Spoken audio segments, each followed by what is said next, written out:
ನಮಸ್ಕಾರ ಸ್ನೇಹಿತರೆ, ನಮ್ಮ ಹೊಸ ದಾರಿ ದೀಪ ಯೂಟ್ಯೂಬ್ ಚಾನಲ್ಗೆ ಸ್ವಾಗತ. ವೃಶ್ಚಿಕ ರಾಶಿಯವರೇ, ಹೊಸ ಆಟ ಆರಂಭವಾಗಲಿದೆ. ಮುಂದಿನ 7 ದಿನಗಳಲ್ಲಿ 3 ದೊಡ್ಡ ಕನಸುಗಳು ನನಸಾಗಲಿವೆ.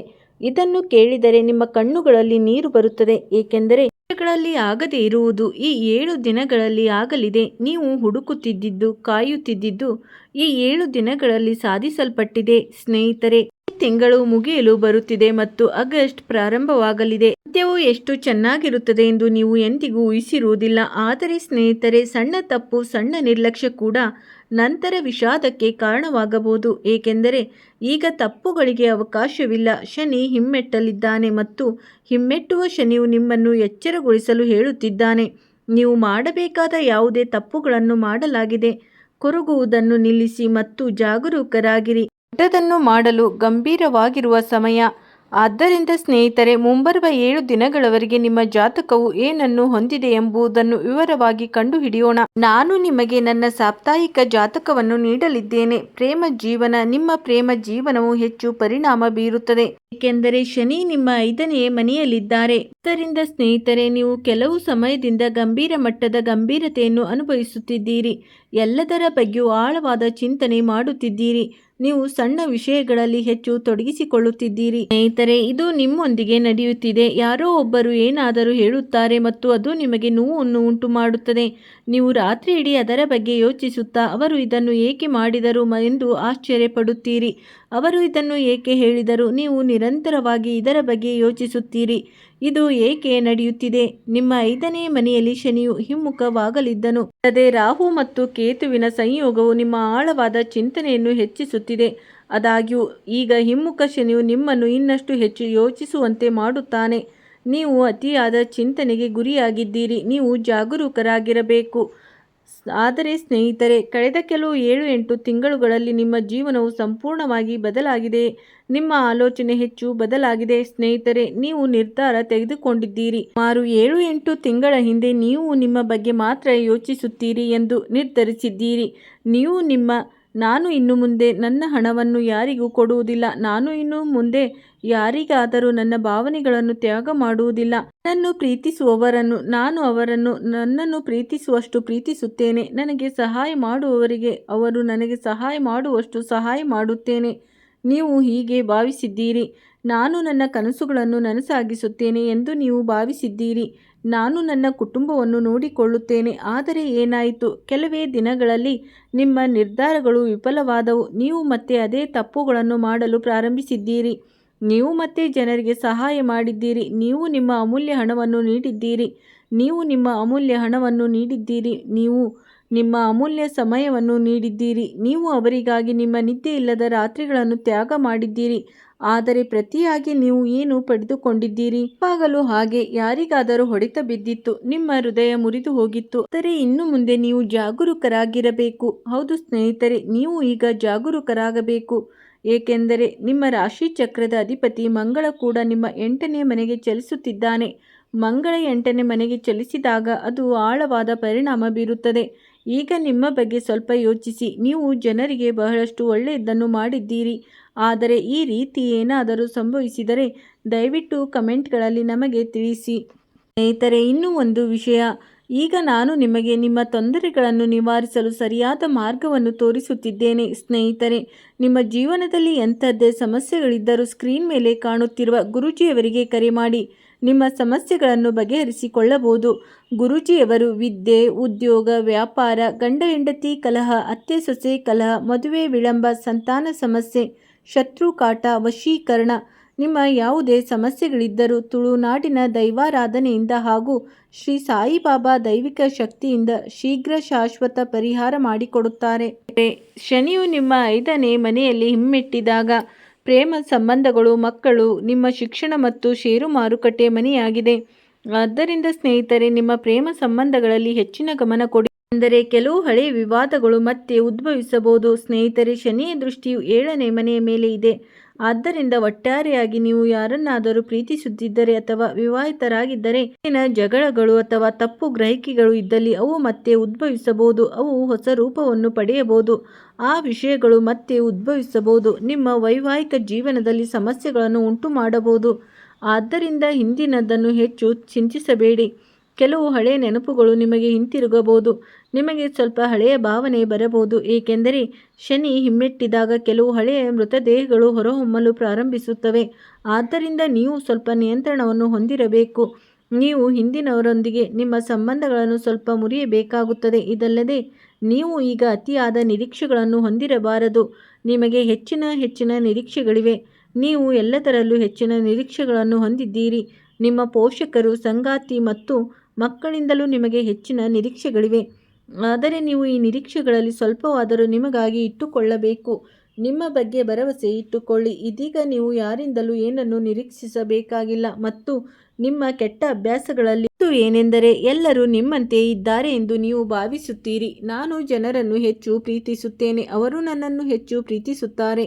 ನಾನು ಹೆಚ್ಚು ನಿಷ್ಠಾವಂತನಾಗಿದ್ದೇನೆ, ನಾನು ಹೆಚ್ಚು ಪ್ರಾಮಾಣಿಕನಾಗಿರುತ್ತೇನೆ, ನಾನು ನನ್ನ ಸಂಬಂಧಗಳನ್ನು ಹೆಚ್ಚು ಸತ್ಯವಾಗಿ ನಿರ್ವಹಿಸುತ್ತೇನೆ. ಹೆಚ್ಚು ಜನರು ನನ್ನೊಂದಿಗೆ ಒಂದೇ ರೀತಿ ಇರುತ್ತಾರೆ. ಇಲ್ಲ ಸ್ನೇಹಿತರೆ, ಸಂಪೂರ್ಣ ತಪ್ಪು ತಿಳುವಳಿಕೆ. ನೀವು ಇದರಿಂದ ಸ್ವಲ್ಪ ಮುಕ್ತರಾಗಬೇಕು. ಜಗತ್ತು ನಿಮ್ಮಂತೆ ಇಲ್ಲ, ನಿಮ್ಮ ಕುಟುಂಬದ ಸದಸ್ಯರು ಸಹ ನಿಮ್ಮಂತೆ ಇಲ್ಲ. ನೀವು ಅರ್ಥ ಮಾಡಿಕೊಳ್ಳಬೇಕು. ನೀವು ಯಾರಿಗಾದರೂ ನಿಮ್ಮ ಜೀವನವನ್ನು ತ್ಯಾಗ ಮಾಡಿದರೂ ಅವರು ನಿಮಗಾಗಿ ತಮ್ಮ ಜೀವನವನ್ನು ತ್ಯಾಗ ಮಾಡುವುದಿಲ್ಲ. ಅವರು ನಿಮಗಾಗಿ ಸಣ್ಣ ಗಾಯವನ್ನು ಸಹ ಸಹಿಸಿಕೊಳ್ಳಲು ಸಾಧ್ಯವಿಲ್ಲ. ಆದ್ದರಿಂದ ನೀವು ನಿಮ್ಮ ಭಾವನೆಗಳನ್ನು ಸ್ವಲ್ಪ ನಿಯಂತ್ರಿಸಬೇಕು.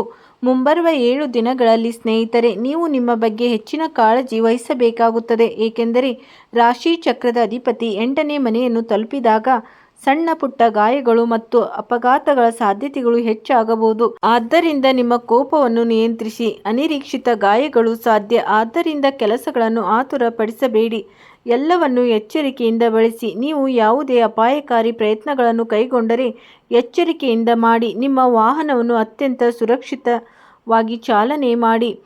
ಶನಿ ಹಿಮ್ಮುಖವಾಗಿರುವುದರಿಂದ ನಿಮ್ಮ ಆರೋಗ್ಯದ ಬಗ್ಗೆ ಹೆಚ್ಚಿನ ಕಾಳಜಿ ವಹಿಸಿ. ನಿಮ್ಮ ಮಕ್ಕಳ ಬಗ್ಗೆ ಜಾಗರೂಕರಾಗಿರಿ. ಅವರು ತಪ್ಪು ಮಾರ್ಗದಿಂದ ದಾರಿ ತಪ್ಪಬಹುದು. ನೀವು ಅವರಿಗೆ ಮಾರ್ಗದರ್ಶನ ನೀಡಬೇಕು. ಇದಲ್ಲದೆ ಶುಕ್ರ ಕೂಡ ಆಗಮಿಸುತ್ತಾನೆ. ಅದು ಎಲ್ಲಿಯೂ ಉಳಿಯುತ್ತದೆ. ಲಾಭದ ಮನೆಯಲ್ಲಿ ಶುಕ್ರನು ಲಾಭದ ಮನೆಯಾದ ಕನ್ಯಾ ರಾಶಿಗೆ ಬಂದಾಗ ಅದರ ಪರಿಣಾಮವು ನಿಮಗೆ ಸಾಕಷ್ಟು ಸಕಾರಾತ್ಮಕವಾಗಿರುತ್ತದೆ. ಹಣ ಗಳಿಸುವ ಮಾರ್ಗಗಳು ತೆರೆದುಕೊಳ್ಳುತ್ತವೆ.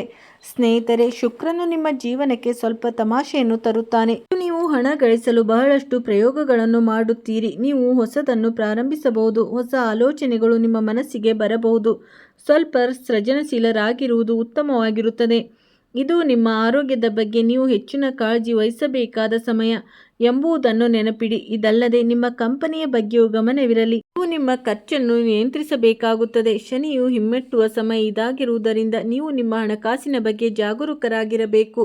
ನೀವು ಬಜೆಟ್ ಮಾಡಬೇಕು. ಜಾಗರೂಕರಾಗಿರಿ ಮತ್ತು ನಿಮ್ಮೊಳಗೆ ಸ್ವಲ್ಪ ಶಿಸ್ತನ್ನು ಕಾಪಾಡಿಕೊಳ್ಳಿ. ಶಿಸ್ತಿನಿಂದ ಇರಿ. ಸಮಯಕ್ಕೆ ಸರಿಯಾಗಿ ಎದ್ದೇಳಿ, ಸಮಯಕ್ಕೆ ಸರಿಯಾಗಿ ಮಲಗಿ, ಸಮಯಕ್ಕೆ ಸರಿಯಾಗಿ ಊಟ ಮಾಡಿ ಮತ್ತು ನಿಮ್ಮ ಬಾಕಿ ಇರುವ ಕೆಲಸಗಳನ್ನು ಪೂರ್ಣಗೊಳಿಸಿ. ನಿಮಗೆ ಯಾವುದೇ ಬಾಕಿ ಕೆಲಸವಿದ್ದರೆ ಅದನ್ನು ತಕ್ಷಣ ಪೂರ್ಣಗೊಳಿಸುವ ಬಗ್ಗೆ ಯೋಚಿಸಿ.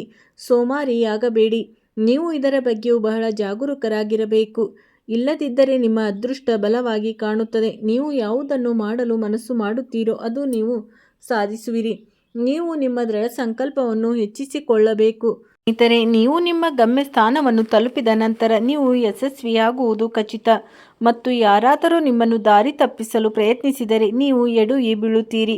ಅಲ್ಲಿಂದ ನಿಮ್ಮ ಮನಸ್ಥಿತಿ ಸಂಪೂರ್ಣವಾಗಿ ಬದಲಾಗುತ್ತದೆ. ನಿಮ್ಮ ಆತ್ಮವಿಶ್ವಾಸವು ಹೆಚ್ಚಾಗುತ್ತದೆ. ನೀವು ಈ ವಿಷಯವನ್ನು ಸ್ವಲ್ಪ ನಿಯಂತ್ರಿಸಬೇಕು. ಈ 7 ದಿನಗಳ ಪರಿಹಾರವನ್ನು ನಾನು ನಿಮಗೆ ಹೇಳಿದರೆ ನೀವು ಹಿಮ್ಮುಖವಾಗುತ್ತಾನೆ. ಹನುಮಾನ್ ಚಾಲಿಸ ಓದಿ. ಶ್ರಾವಣ ಮಾಸ ಪ್ರಾರಂಭವಾಗುತ್ತಿದೆ. ಆದ್ದರಿಂದ ಶನಿವಾರ ನೀವು ಶಿವಲಿಂಗಕ್ಕೆ ಕಪ್ಪು ಎಳ್ಳನ್ನು ಅರ್ಪಿಸಬೇಕು. ಕಪ್ಪು ಎಳ್ಳು ಖಂಡಿತವಾಗಿಯೂ ನಿಮಗೆ ಹಿಮ್ಮುಖ ಶನಿಯಿಂದ ಸ್ವಲ್ಪ ಶಾಂತಿಯನ್ನು ನೀಡುತ್ತದೆ ಮತ್ತು ನಿಮ್ಮ ಬಾಕಿ ಇರುವ ಅನೇಕ ಕೆಲಸಗಳು ಪೂರ್ಣಗೊಳ್ಳುತ್ತವೆ. ಕೆಲವು ಬಾಕಿ ಇರುವ ಕನಸುಗಳು ಈಡೇರುತ್ತವೆ. ಕೆಲವು ಮುರಿದ ಸಂಬಂಧಗಳನ್ನು ಮತ್ತೆ ಸಂಪರ್ಕಿಸಬಹುದು. ಇದು ನಿಮಗೆ ತುಂಬ ಒಳ್ಳೆಯ ಸಮಯವಾಗಿರುತ್ತದೆ. ನಾವು ಹೇಳಲಾದ ಮುನ್ನೆಚ್ಚರಿಕೆಗಳನ್ನು ತೆಗೆದುಕೊಳ್ಳಬೇಕು. ನೀವು ಅಸಡ್ಡೆ ಹೊಂದಿರಬಾರದು. ಕೆಲವು ಮುನ್ನೆಚ್ಚರಿಕೆಗಳು: ನಿಮ್ಮ ಸಹವಾಸದ ಬಗ್ಗೆ ಜಾಗರೂಕರಾಗಿರಿ, ಏಕೆಂದರೆ ಈ ಸಮಯದಲ್ಲಿ ಮಂಗಳ 8ನೇ ಮನೆಯಲ್ಲಿದ್ದಾಗ ಒಬ್ಬ ವ್ಯಕ್ತಿಯು ತನ್ನ ಜೀವನದಲ್ಲಿ ಕೆಲವು ಅನಗತ್ಯ ವಿಷಯಗಳನ್ನು ಅನುಭವಿಸಬೇಕಾಗುತ್ತದೆ. ಇತರೆ ನೀವು ಮಾಡದ ಕೆಲಸಗಳಿಗೂ ಸಹ ನೀವು ಪಶ್ಚಾತ್ತಾಪ ಪಡಬೇಕಾಗುತ್ತದೆ. ನಿಮಗೆ ಒಬ್ಬ ಸ್ನೇಹಿತ ಅಥವಾ ನೀವು ಭೇಟಿಯಾಗುವ ಯಾರಾದರೂ ಇದ್ದಾರೆ ಎಂದು ಭಾವಿಸೋಣ. ಅವರು ಕೆಟ್ಟ ಸಹವಾಸದಲ್ಲಿ ಭಾಗಿಯಾಗಿದ್ದಾರೆ. ಅವರು ಕೆಲವು ಕೆಟ್ಟ ಕೆಲಸಗಳನ್ನು ಮಾಡಿರುತ್ತಾರೆ. ನೀವು ನಿಮ್ಮ ಬೀದಿಯಲ್ಲಿ ಹಾದು ಹೋಗುತ್ತಿದ್ದೀರಿ. ನಿಮ್ಮ ಸ್ನೇಹಿತ ನಿಮ್ಮನ್ನು ನೀವು ಅವರೊಂದಿಗೆ ಸ್ವಲ್ಪ ಸಮಯ ಕಳೆಯುತ್ತೀರಿ, ಆಲೋಚನೆಗಳನ್ನು ವಿನಿಮಯ ಮಾಡಿಕೊಳ್ಳುತ್ತೀರಿ. ಆದರೆ ಇದ್ದಕ್ಕಿದ್ದಂತೆ ಪೊಲೀಸರು ಅಲ್ಲಿಗೆ ಬರುತ್ತಾರೆ. ಪೊಲೀಸರು ಅಂತ ವಿಷಯಗಳು ಸಂಭವಿಸಬಹುದು. ನೀವು ನಿಮ್ಮ ಖ್ಯಾತಿಯನ್ನು ಹಾಳು ಮಾಡಿಕೊಳ್ಳುವುದನ್ನು ಬಿಟ್ಟು ಬೇರೆಯದನ್ನು ಮಾಡಬಹುದು. ಆದ್ದರಿಂದ ವಿವಾದಗಳಿಂದ ದೂರವಿರಲು ಪ್ರಯತ್ನಿಸಿ. ಕೆಟ್ಟ ಸಹವಾಸದಿಂದ ದೂರವಿರಿ ಮತ್ತು ಸಾಧ್ಯವಾದಷ್ಟು ದೂರವಿರಿ.